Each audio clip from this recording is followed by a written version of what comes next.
Good afternoon बच्चों। हम लोगों ने थर्ड चैप्टर मानव जनन के अंतर्गत नर जनन तंत्र, उसके अंग, मादा जनन तंत्र और उसके अंग, इनके विषय में हमने पढ़ लिया है।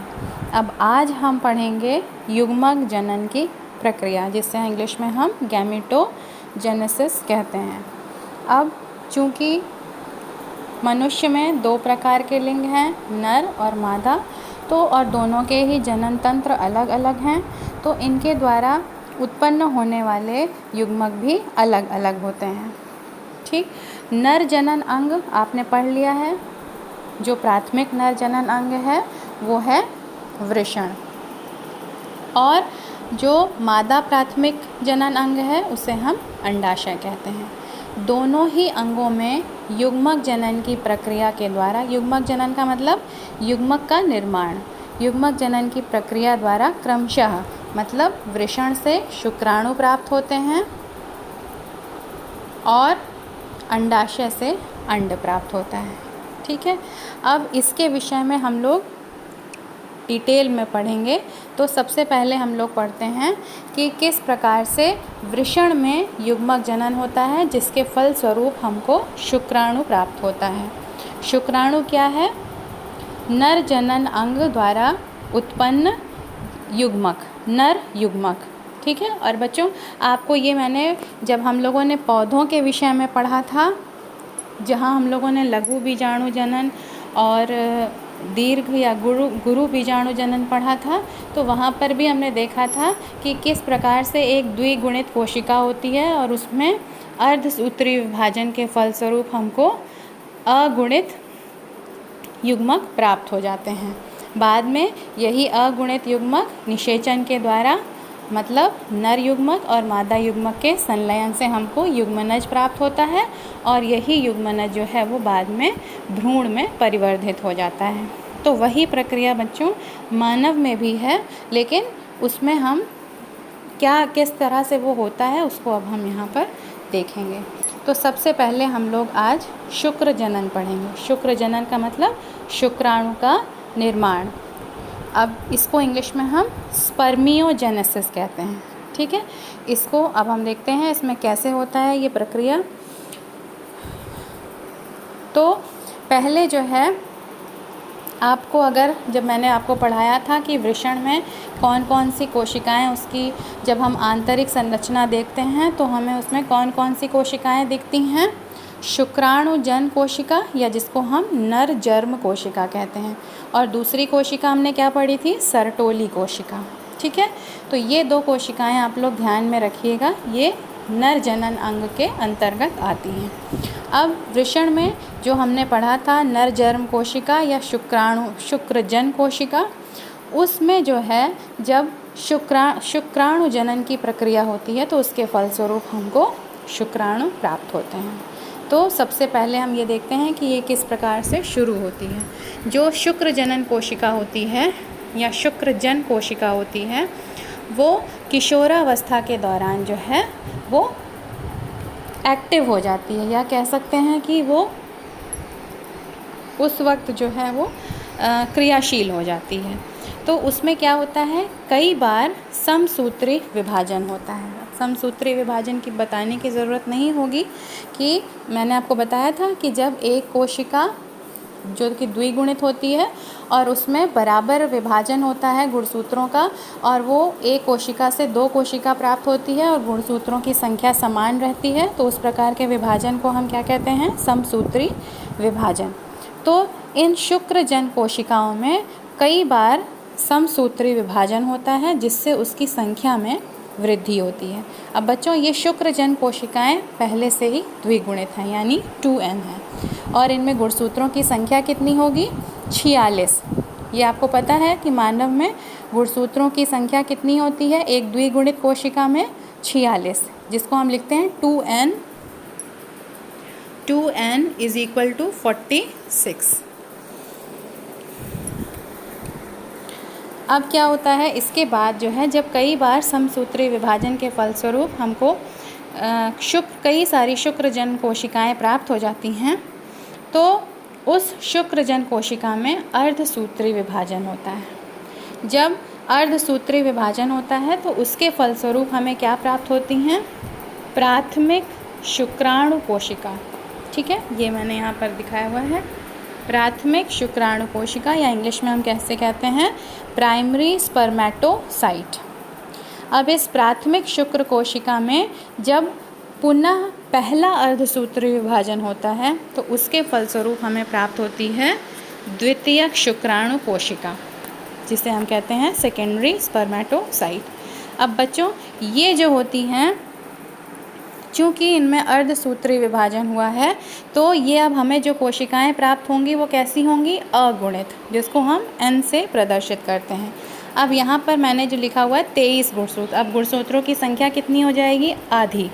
अर्धसूत्री विभाजन में जो हमें संतति कोशिकाएं प्राप्त होती हैं उनमें गुणसूत्रों की संख्या आधी रह जाती है। इसके बाद अब इन्हीं द्वितीयक शुक्राणु कोशिकाओं में दूसरा अर्धसूत्री विभाजन होता है, जिसके फलस्वरूप हमको अब 4 अगुणित बराबर शुक्राणु प्रसु प्राप्त होते हैं। अब हमको जो कोशिकाएं प्राप्त होंगी उनका नाम हम क्या है देते हैं? शुक्राणु प्रसु, या दूसरा नाम है शुक्राणु पूर्व कोशिका। इंग्लिश में इसे हम कहते हैं स्पर्मेटिड्स। तो बच्चों, ये जो स्पर्मेटिड्स हैं ये कैसे हो गए? अगुणित, n से प्रदर्शित करेंगे। अब इनमें क्या होता है? विभेदन होता है, या कह सकते हैं ये रूपांतरित होती हैं। कौन?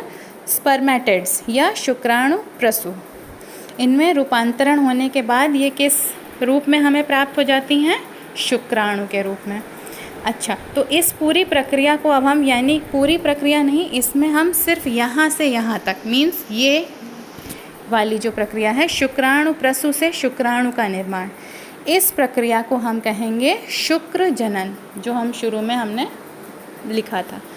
इंग्लिश में इसे हम कहते हैं स्पर्मियोजेनेसिस। ठीक है, अब यहाँ पर बच्चों ये जो आपको प्राप्त हो रहा है स्पर्मेटोसाइट्स, इस प्रक्रिया को हम कहेंगे स्पर्मेटोजेनेसिस।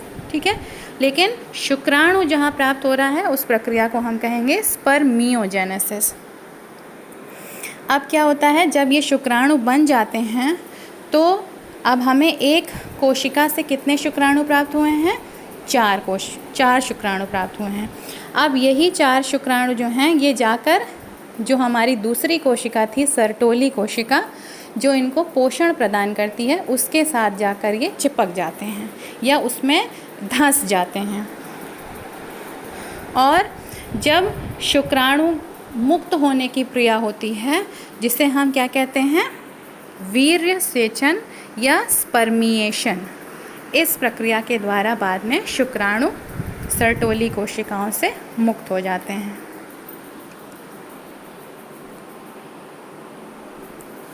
अब बच्चों, उसी चीज़ को मैंने यहाँ पर बनाकर आपको शॉर्ट में दिखाया हुआ है।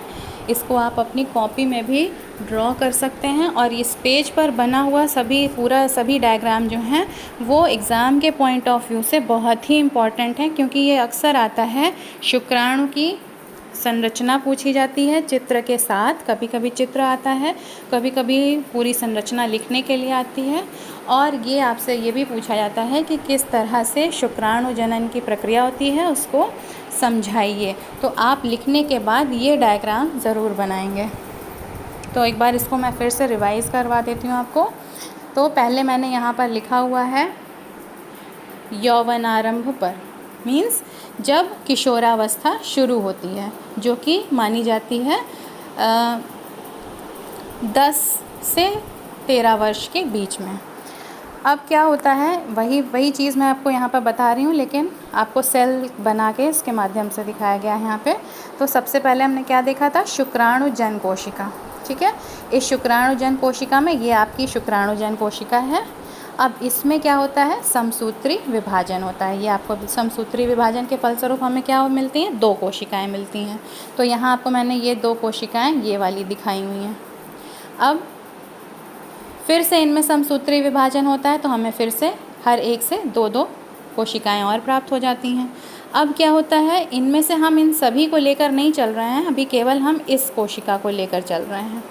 इस कोशिका में पहला अर्धसूत्री विभाजन होता है, जिसके फलस्वरूप हमको 2 द्वितीयक शुक्र कोशिकाएं प्राप्त होती हैं। ठीक है। अब ये 2 शुक्र, इनमें क्या होता है, फिर दूसरा अर्धसूत्रीय विभाजन होता है दोनों में, तो हमें कुल मिला के अंत में कितनी कोशिकाएं प्राप्त हो जाती हैं, 4। इनको हम क्या कहते हैं, शुक्राणु प्रसु या शुक्राणु पूर्व कहते हैं, स्पर्मेटिड्स जिसका नाम है। अब यही बाद में विभेदन या रूपांतरण होने के बाद हमको शुक्राणु के रूप में प्राप्त हो जाती है। शुक्राणु की संरचना इस तरह से मैंने दिखाई हुई है।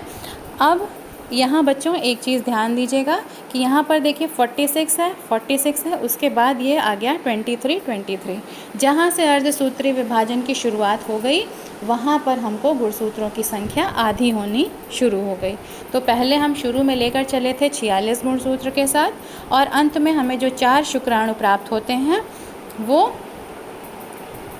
उनमें गुणसूत्रों की संख्या आधी रह जाती है, यानी कि 23।